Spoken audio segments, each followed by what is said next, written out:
The Life of Dwight L. Moody, Chapter 40, being read by Peter John Parisi, also known as Brian Dean. None of my audios are copyrighted. Please feel free to make as many copies as you desire. Chapter 40, Later Experiences with the Young Men's Christian Association.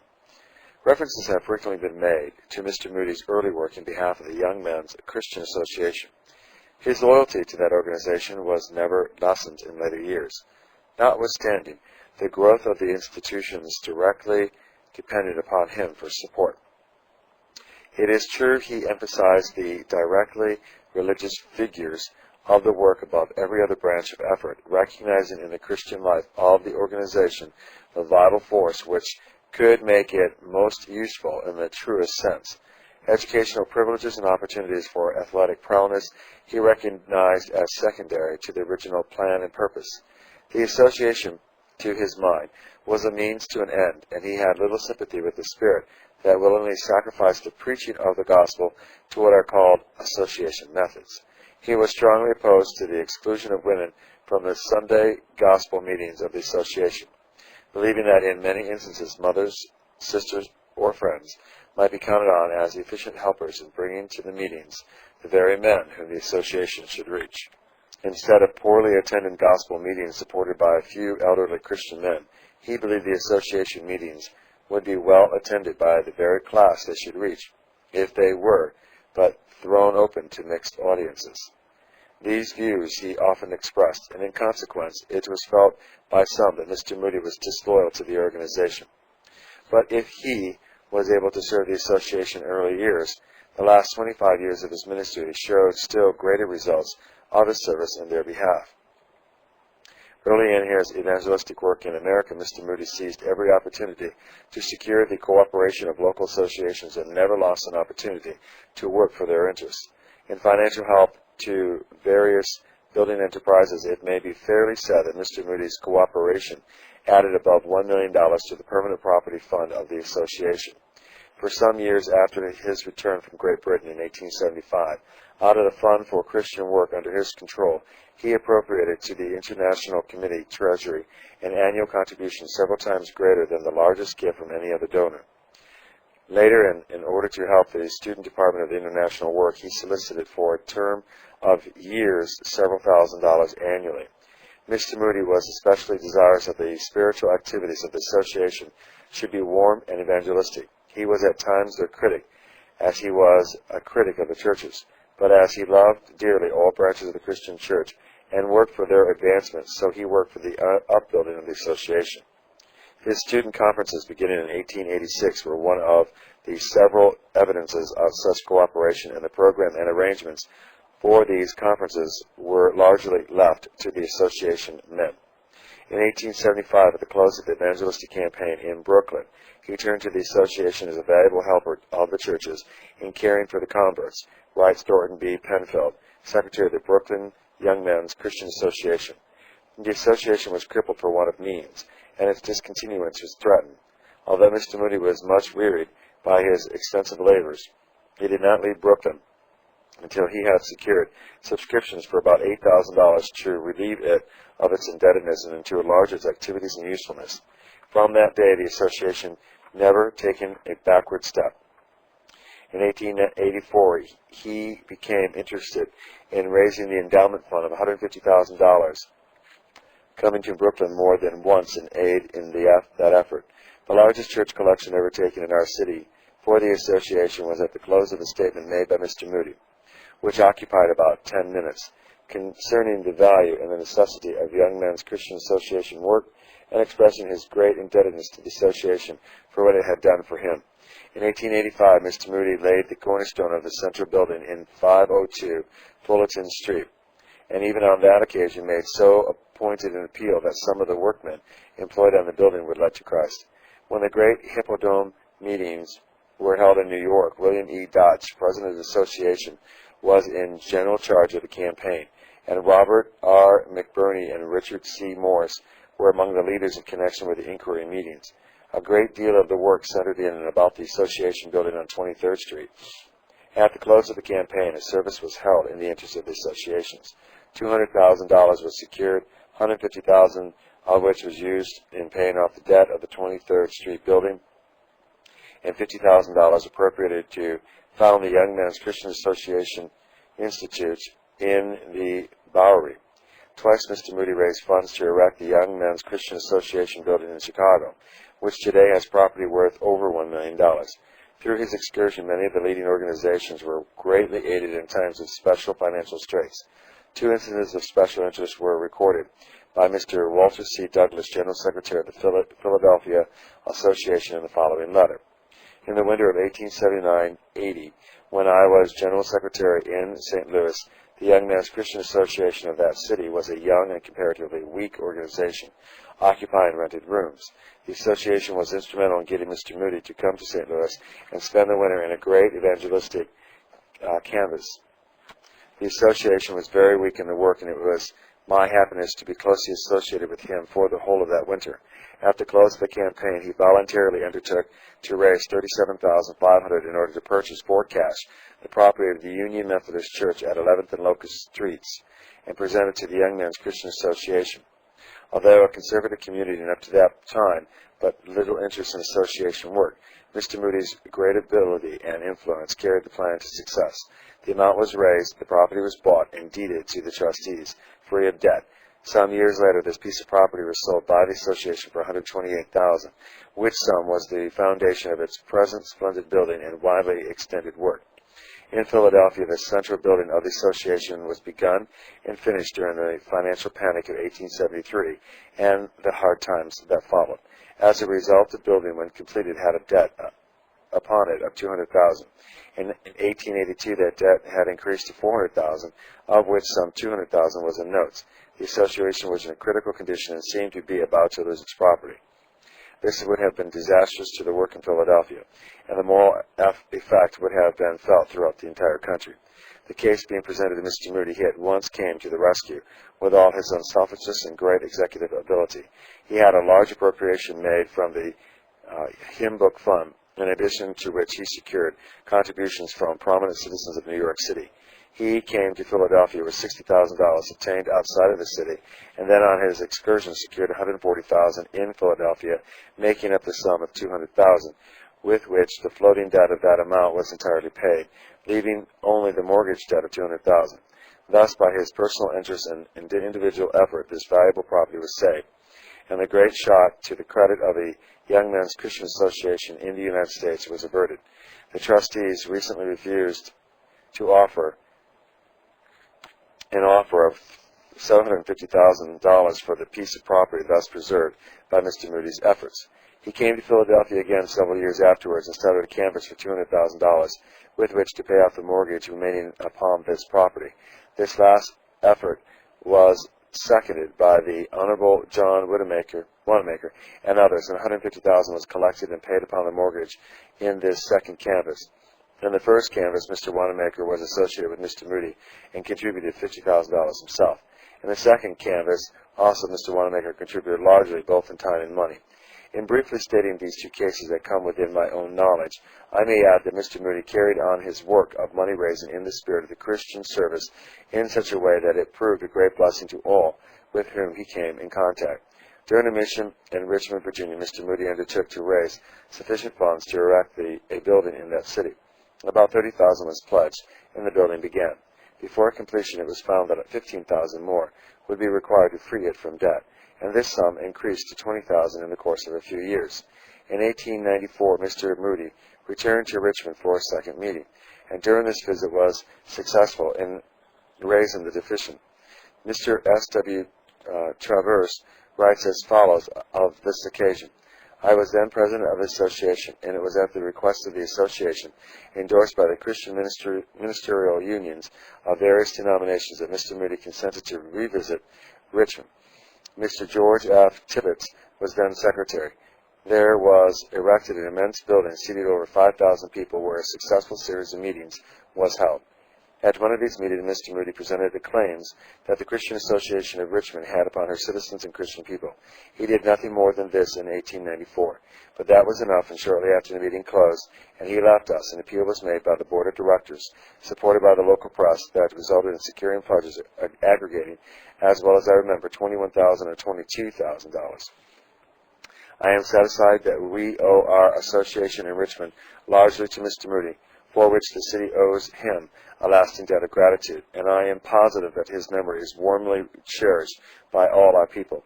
It could almost be said that Mr. Moody's evangelistic tours could be traced by his influence upon these organizations.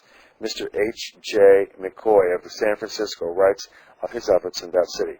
The work of the Young Men's Christian Association for the moral and spiritual protection of young men owe a debt of gratitude to Mr. Moody for its growth and development throughout California, and particularly in this city, are largely the result of his effort and timely help in 1881, when he came to San Francisco, and by the blessing of God, rescued the association and raised the debt of $64,000 on the Center Street property. Through his wisdom and forethought, the work was reorganized, placed on a firm basis, and started on legitimate lines of effort for young men, Mr. Moody contributing liberally of his own private funds towards the indebtedness. Mr. Moody came to this coast at the request of the International Committee of the Young Men's Christian Association, which committee heartily cooperated and amply assisted him in the work at that time, a work that means so much to the young men of the Pacific Coast. Through his efforts, I came to the secretariatship of the San Francisco Association in August 1881.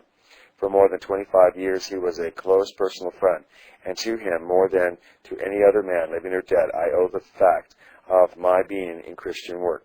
From Mr. W. M. Danner, Secretary of the Denver Young Men's Christian Association, comes a similar testimony as to interest taken in association work during Mr. Moody's last year of evangelistic effort.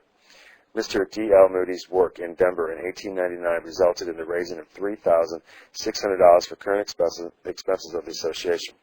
This was only incidental to the great meetings held, but was sufficient to save the association from a miserable deficit that had been embarrassing the organization for years.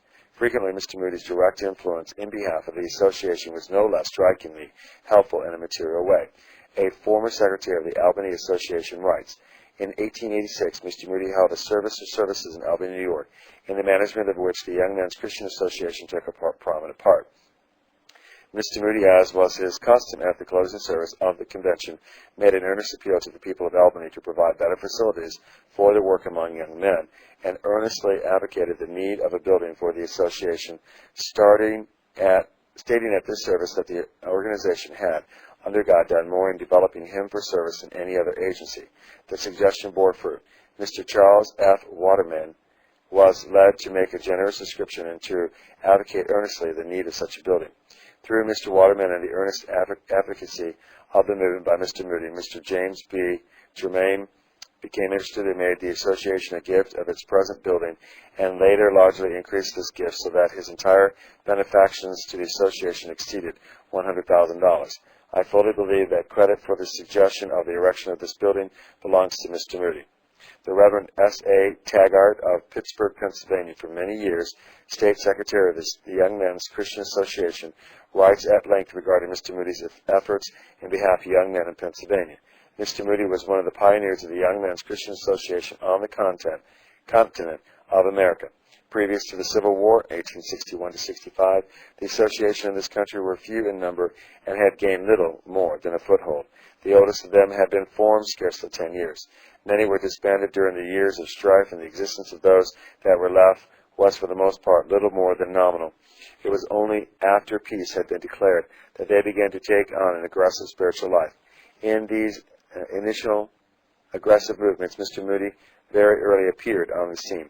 The Christian soldiers on their return home called to mind the impressive meeting of the Christian Commission in the various camps, and the next question was, why not have a Young Men's Christian Association in our town or city? Soon Mr. Moody was in demand for the promotion of associations in all the sections of the Northwest. It was about this time, too, that he was chosen executive officer of the Chicago Association. He told me of his first visit to Pittsburgh in the interest of the association.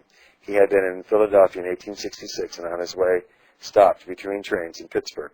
He said, my time was limited. I rushed down the street and stopped at a store and said to the first man I saw, give me the names of some of your most earnest ministers, he said.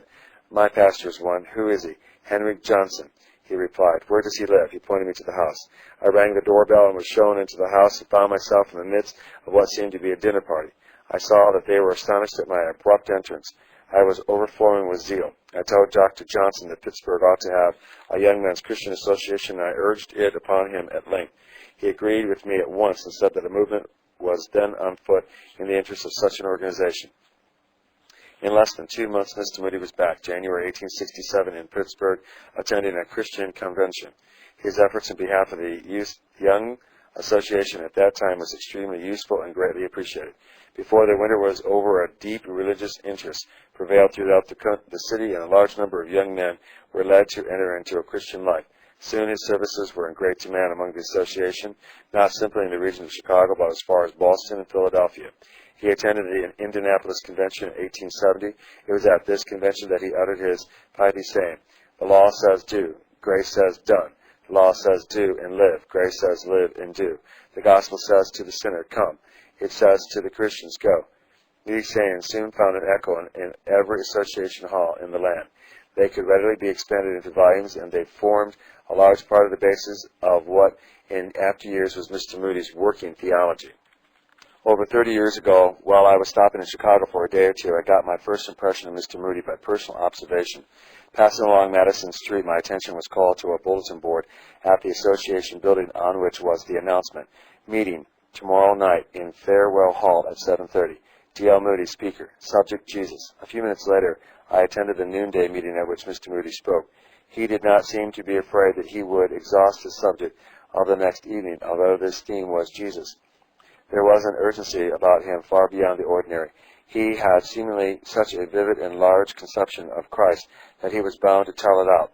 If I could make a composite of all that he ever preached or said in religious meetings since that time and blend it into one word, it would be Jesus. In less than 2 years from that time, I was elected State Secretary of the Young Men's Christian Association of Pennsylvania, a position entirely new and without precedence in any state in the Union. However attractive it seemed, I soon found that it involved peculiar problems and difficulties. I turned for counsel and help to those who were older and had larger experience.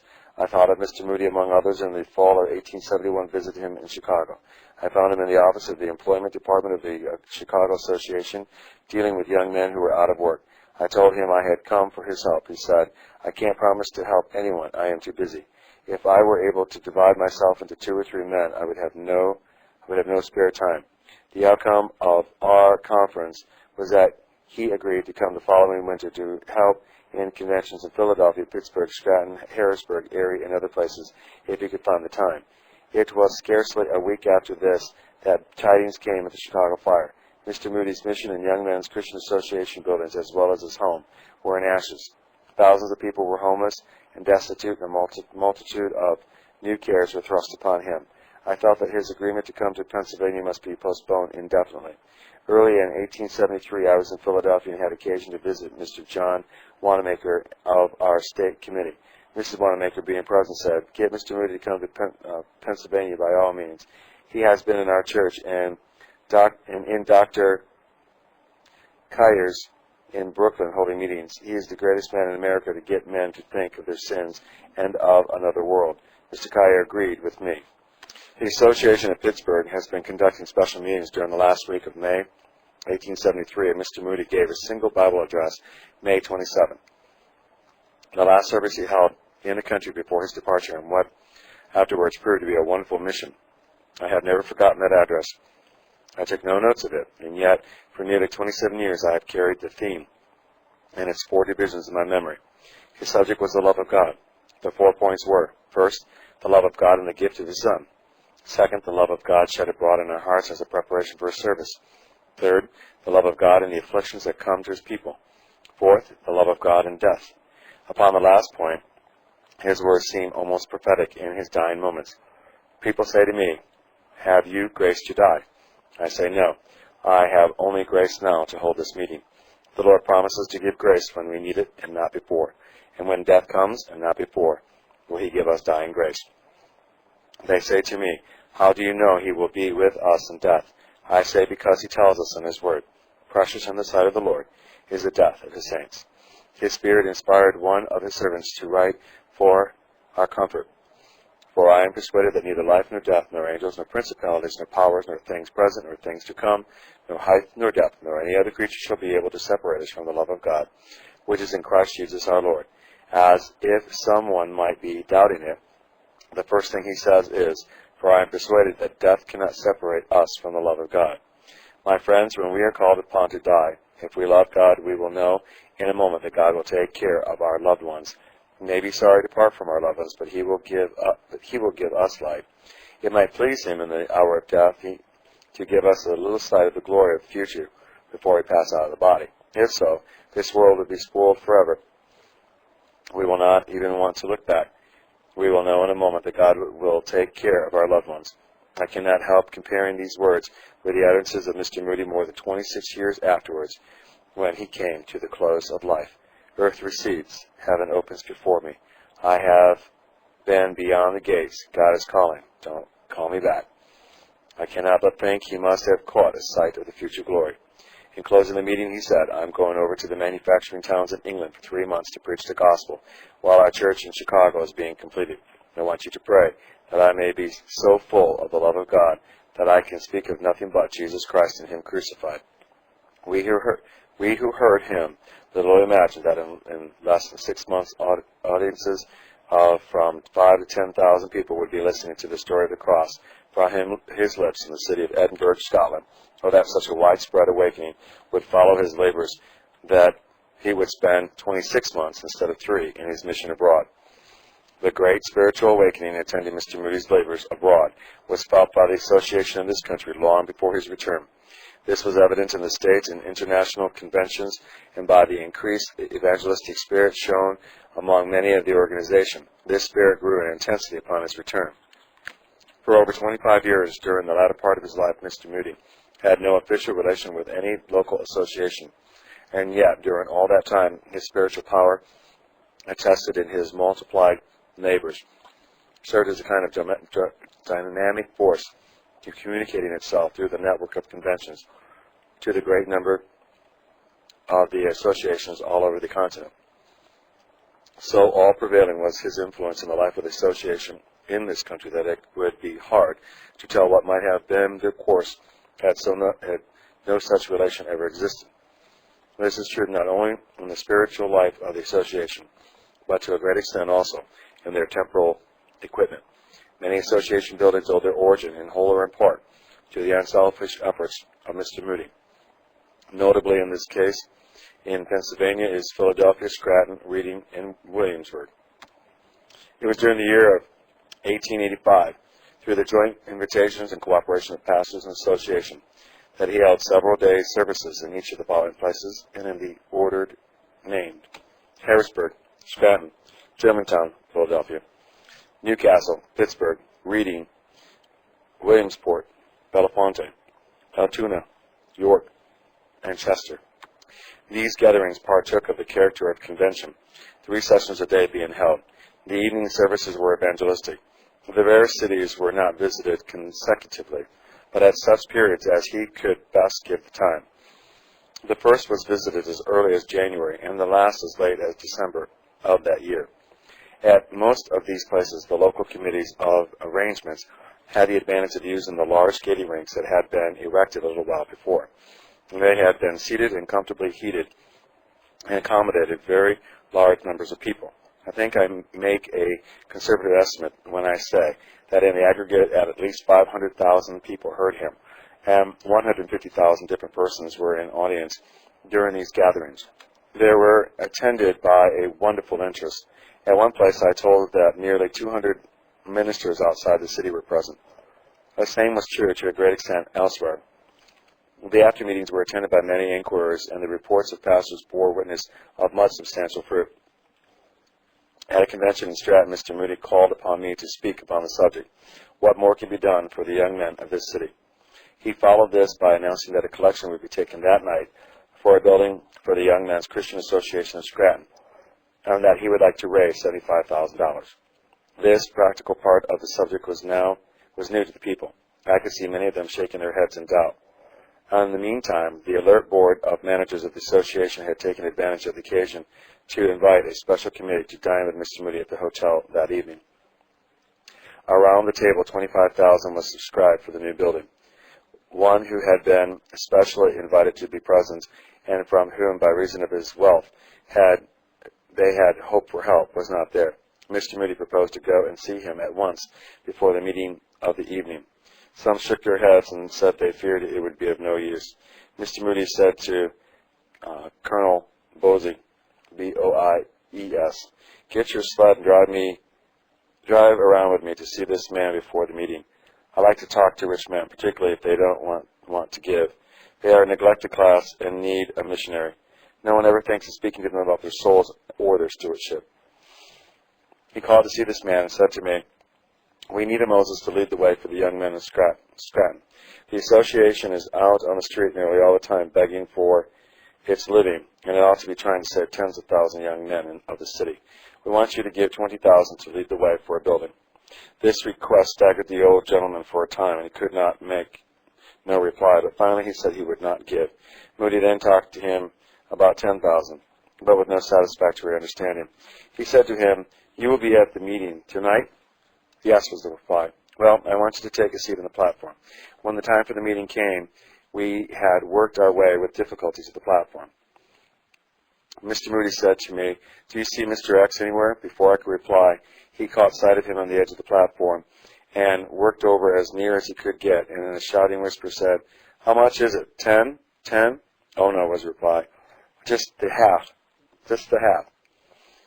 When the name of this man, among others, was announced that night of giving $5,000, it produced a deep impression. He was known as slow in giving, and yet for that very reason it seemed to inspire the host city with confidence that the project must go through to success. From that hour, this man took the deepest interest in the building project and was greatly blessed in his gift. The result of the subscriptions and collection that night was less than $35,000, but the subsequent showed that Mr. Moody understood the situation. He had been informed that many who were interested in the business enterprise of Scranton lived in New York City and elsewhere, and he assured the people of Scranton that the building would soon be erected. That night we took a train for the next place of meeting, Germantown, Pennsylvania. I was anxious about the situation at Scranton and was wondering where the rest of the money would come from for the building. Mr. Moody said to me, "Write to your friends in New York and find out if Mr. Samuel Sloan, the president of Delaware, Lackawanna, and Western Railroad, will be in the office on Saturday and at what hour, and tell them to telegraph you in Philadelphia." After the Germantown meeting, we were invited to take breakfast at Mr. John Wanamaker's on Saturday, where a large company was present. While we were in the midst of the meal, I received a telegram stating that Mr. Sloan would be in the office in New York that day at a certain hour. I handed it to Mr. Moody. We read it and immediately rose from the table and said, "Friends, I am sorry to leave you, but the King's business requires haste." And in a few minutes he was on a train to New York, calling upon Mr. Sloan. He soon secured his hearty cooperation in the proposed Scranton building. While thus engaged in conversation, an old gentleman came in, to whom Mr. Sloan introduced Mr. Moody, saying, "This is just the man you want to see to help you at Scranton." Before Mr. Moody could say a word, the old man said, "Is this the man who has been creating the great stir in Scranton? I am afraid he is getting the people to give more than they are able. I will not give anything. I have given away over $700,000 to various things within a short time.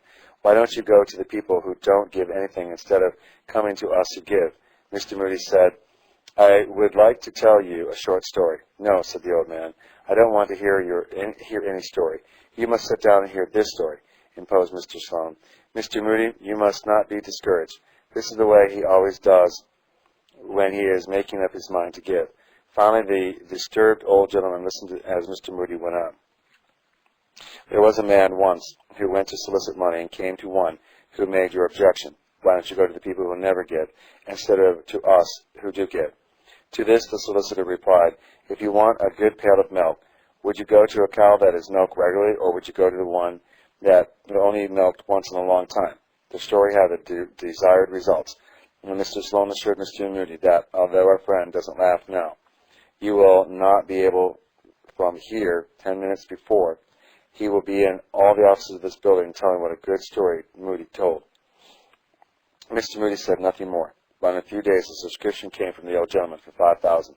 The result of Mr. Moody's efforts on his rest day in New York for the Scranton Fund was an assured increase of nearly $30,000 more, making a total of $60,000 in less than 4 days. The whole amount needed, $75,000, was secured in less than 6 weeks. He often related this experience and called it a red letter week. I had tried for some time to think of someone with whom Mr. Moody was not acquainted to assist him with more than an ordinary contribution in his educational work at Northfield. After considerable thought, I said, I have a friend in the old oil region whom I have known for a long time. I knew him when he was poor, and he is now prosperous, and his prosperity has not hurt his Christian character. I wish you to write to him explaining your work and its need. A short time after this, I received a letter from Mr. Moody in which he said, The Lord answers prayer, and I must testify to his goodness. I wrote to your friend, and after finishing the letter, I prayed that God might incline him to give the sum I had named, if he was able to give. He has sent me his check for $5,000. Some days afterwards, I was in the place where this man resided and called upon him. He said to me, I think you must have sent Mr. Moody after me, as I have never met him. I received a letter asking me for $5,000 for the schools in Northfield, and when I read the letter, I thought I could not give anything. Then I thought I would send $500 anyhow. In a little while, I raised it to $1,000. On my way home to luncheon, I thought of the hundreds of poor young men and women getting an education for $100 a year, and the large extra expenses resting on Mr. Moody, for which he must make provision. And the thought came to me, make it $2,500. Before I reached home, I thought, if my wife agreed with me, I would make it $5,000. When I showed her the letter, she said, give him the sum he asked for. This all occurred within an hour, and that afternoon I sent my check for the full amount. The Reverend George A. Hall, at present one of the state secretaries of the Young Men's Christian Association of New York, was one of Mr. Moody's warmest friends for 25 years. He prizes greatly two letters, the first received at the beginning and the other at the end of that close friendship. When Mr. Moody left Brooklyn for Philadelphia in November 1875 and put Mr. Hall in charge of the young men's meeting there, he wrote, My dear Hall, I wish you would drop me a line and let me know how the work goes. I do hope you can arrange to stay in Brooklyn this winter. If you can, I will try and help you sometime this winter or spring. The work there has stirred up the young men in this city, and there is a great work started, although I have not said one word to the unconverted yet. I am just sure God is going to do a great work this winter, and I do hope you will stand by me. The eyes of the world are on Brooklyn now, and it is quite important that the work be kept there. Much love to all the young men. While on his way to Kansas City, November 8, 1899, Mr. Moody stopped in Philadelphia and then wrote the following letter, which serves as a valedictory. Dear Hall, it may be a treat to be in a convention with you once more, and God willing I will be with you. It must be hard on to 30 years since we were at Pontiac, Illinois, with our friend Colbert, who has gone home. What an army has gone since then.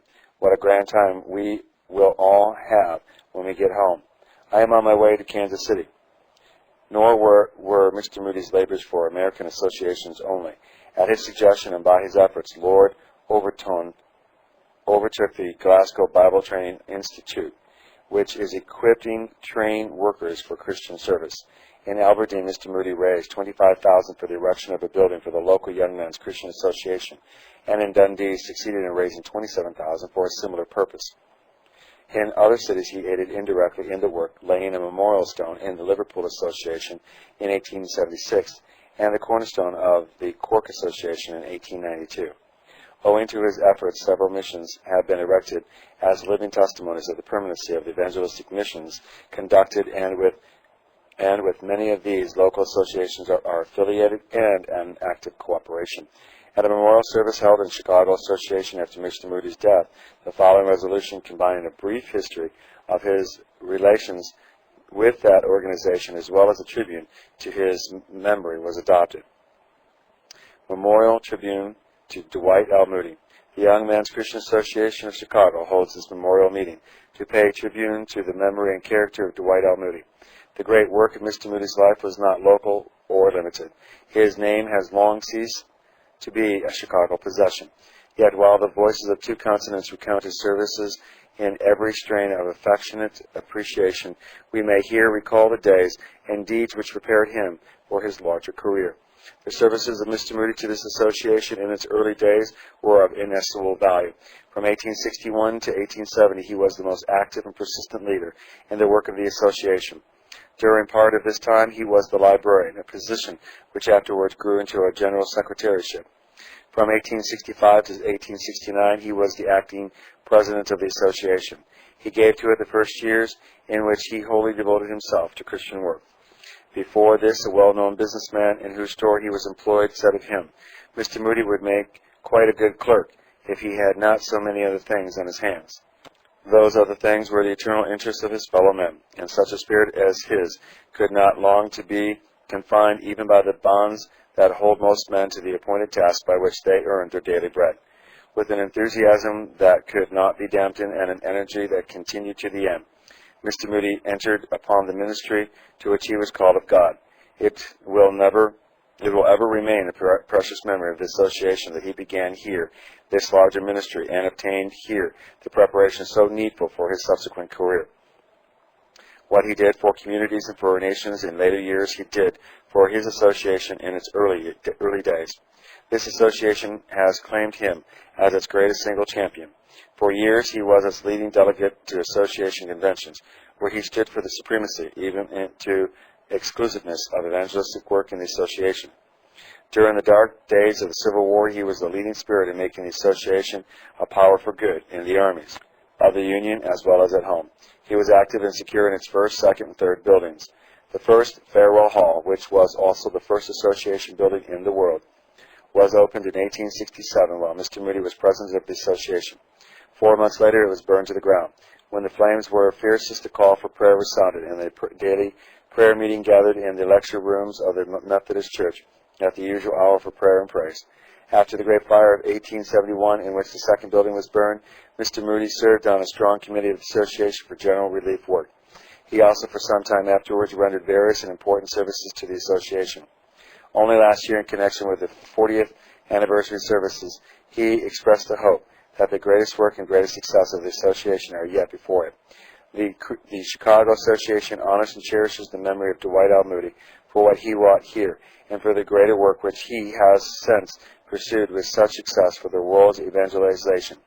It rejoices that one whose training in Christian work was in part obtained in its service should be so manifestly used of God to advance his kingdom among men. It extends its sincere sympathy to the members of the family in this hour of bereavement.